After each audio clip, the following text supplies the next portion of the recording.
Dia Criminal de Sorriso, doutora Fernanda Pavelec nos brinda com sua presença. Que satisfação nesse mês da mulher, ainda em tempo, né? A gente conversar um pouquinho com a senhora. Seja bem-vinda, bom dia.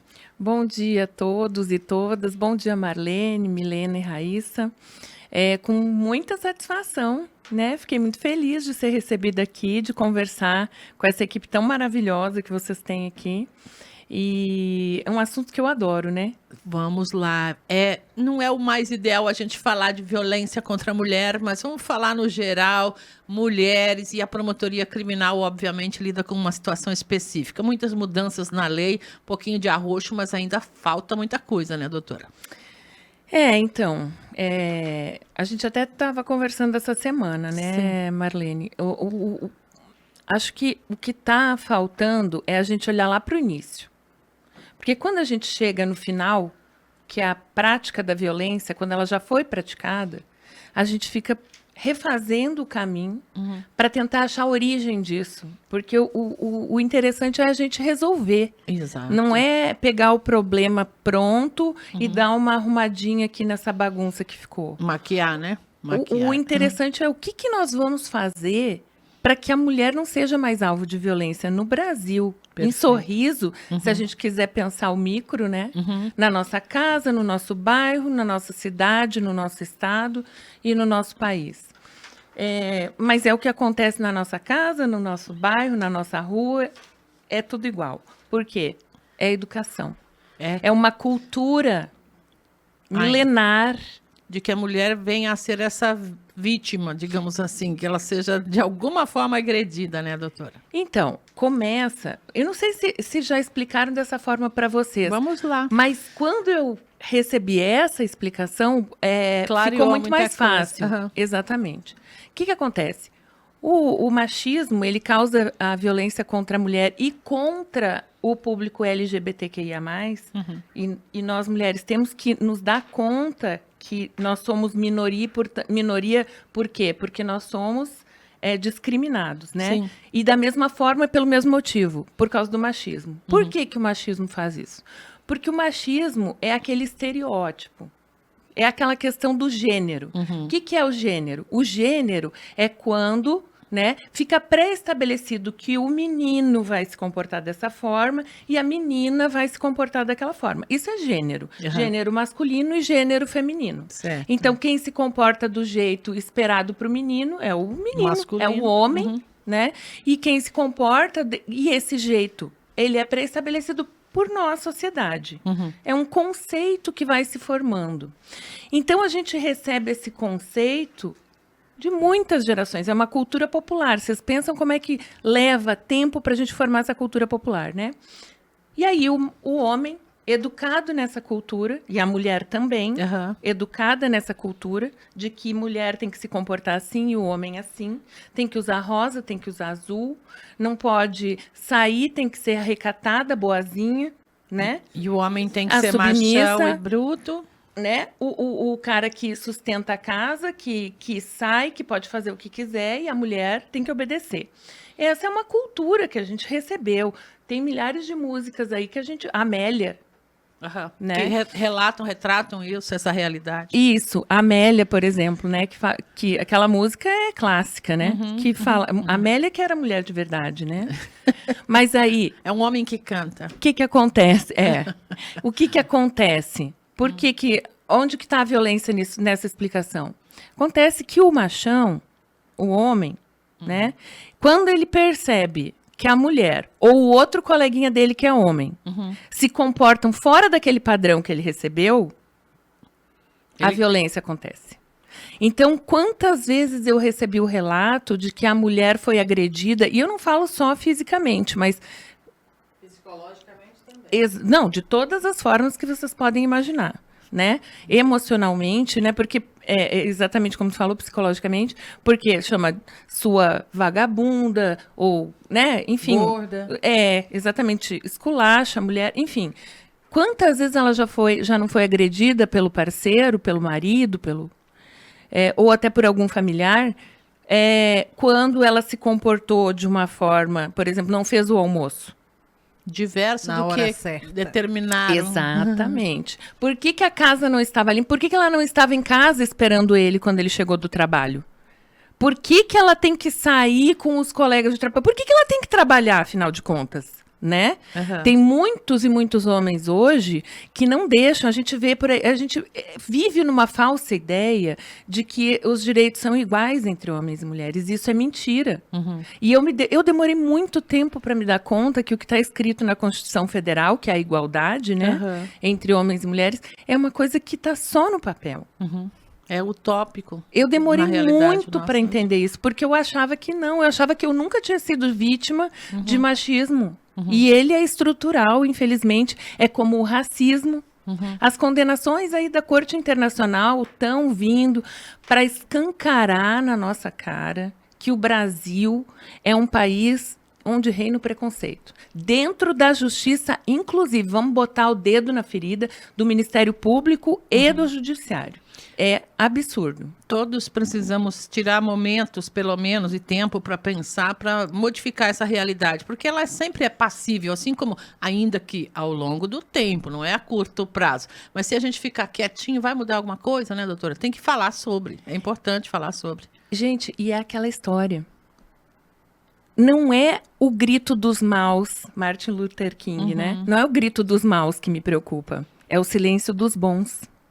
No momento em que eu aceito que se pratique com a minha vizinha uma violência, seja ela de qualquer tipo, e eu não estou falando para fazer uma denúncia imediatamente, mas se eu aceito e eu fico passiva, eu estou aceitando aquilo enquanto regra padrão para mim. E é assim que eu quero viver? Essa é a pergunta básica.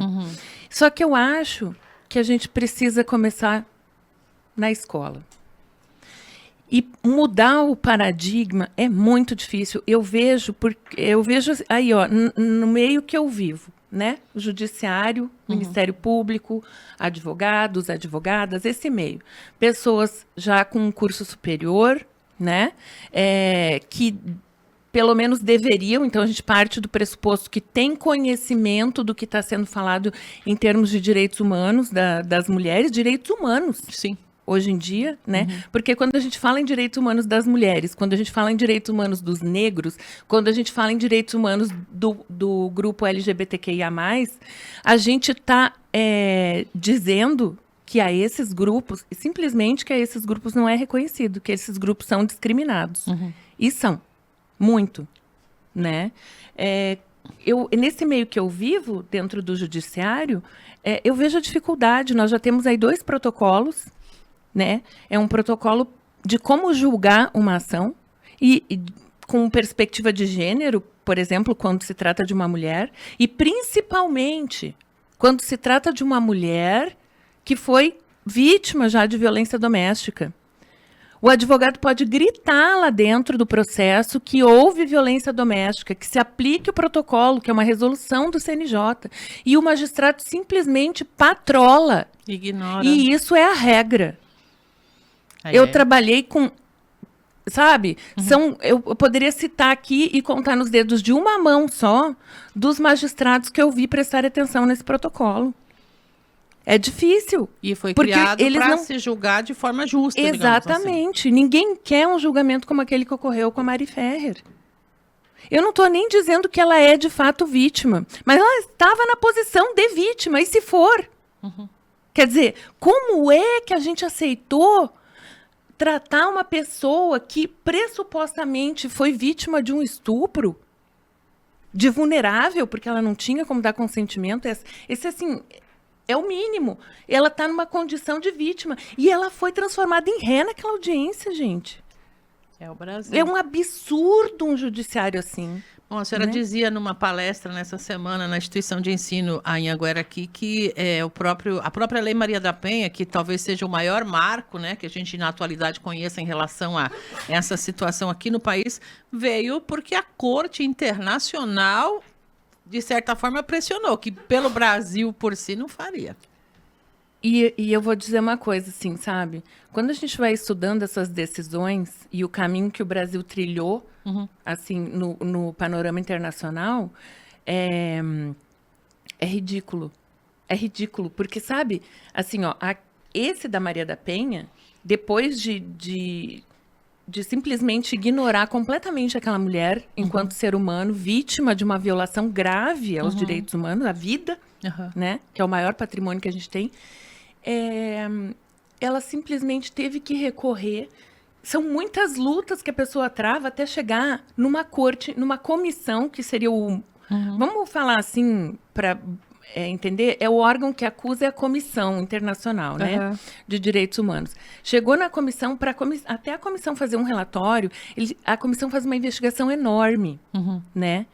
E quando tinha uma investigação apontando todos os erros no procedimento, aí fez-se um acordo e fez-se a Lei Maria da Penha. Mas por quê? Ela trabalhava dentro do Brasil e fora do Brasil, acompanhada de muitos organismos ali que estavam lutando por esses direitos para as mulheres. Abraçando, né, essa causa. E depois de 2006, nessa condenação, a gente foi ainda ser condenado novamente. E as condenações vão se repetindo. E agora, em 2019, ou foi 2021, a Márcia Barbosa, que foi questão... E agora, no final do ano passado, de 2024, 2 mulheres negras, assim como a Márcia, uma mulher negra, pobre, né? E sem estudo. Agora também teve outro caso, que é... Eu não vou lembrar o nome das duas, o nome do caso. Mas as duas, mulher negra e com poucos recursos econômicos. Essa pessoa é invisível para o brasileiro.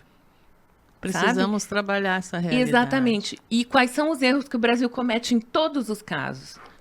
Justiça e investigação. Falta de acesso. A pessoa que está nessa categoria, mulher, negra e sem recursos financeiros, essa pessoa não existe, o judiciário simplesmente ignora, a polícia ignora, o Ministério Público não faz o que tem que fazer na defesa dos direitos.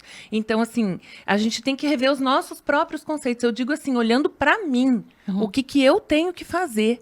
Eu tenho que enxergar essas pessoas, eu tenho que tomar providências.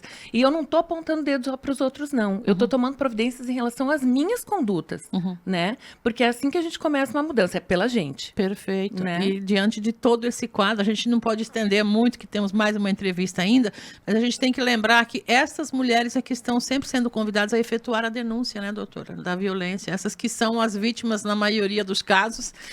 E como que denuncia, se você conhece essa realidade? Queria deixar um recado para todo mundo. Sim. O mais importante, se tu quer fazer alguma coisa em relação... Sabe, tu conhece alguém que é vítima de violência. Certo. E tu quer fazer alguma coisa por aquela pessoa, se aproxima dela. Seja uma pessoa que está ao alcance dela para ela pedir socorro quando ela precisar. Um apoio. Porque ela tem uma autonomia na vida dela, não é a gente que vai decidir o que ela vai fazer, né? Cada ser humano tem uma autonomia. Sim. Então, se aproxime dela. O importante é que ela tenha para quem recorrer. A denúncia, ela deve sim ser feita se você vê que ela está sendo vítima de uma violência. Tem que denunciar mesmo, e aí né? tem que chamar a tem polícia, né? Porque, claro, pelo amor de Deus. Pode morrer, claro, pelo amor de Deus. Mas se não for isso, já passou aquele momento do flagrante ali que a gente fala, se aproxime. E seja a opção dela para conversar, para saber por onde procurar ajuda, tudo isso. Isso é que é o mais importante. A gente precisa fortalecer essas mulheres, empoderar essas mulheres, é o conhecimento, é a educação, a chave. Perfeito. Doutora, eu fico muito feliz que a senhora tenha tirado um tempo para vir aqui. A doutora está finalizando uma tese de mestrado, né? É nessa área, doutora, o seu estudo? Não? É nessa área? É direitos humanos. Olha só, que fantástico. Oportunamente, de repente, a gente fala a respeito, finalizado o trabalho da pesquisa aí sobre os dados, porque sempre levanta muita coisa, né? E o Brasil, infelizmente, ainda mostra números assustadores, se a gente pensar, né, em relação às vidas, aos direitos, ao desrespeito. Por isso, essas condenações, né, para o país, do exterior, inclusive. Muito obrigada, e a Rádio Sorriso sempre terá muita satisfação em recebê-la aqui. Obrigada a todos e todas, a vocês, meninas, pelo convite. Muita gratidão por terem me recebido. Igualmente por ter vindo. E feliz ainda, mês das mulheres.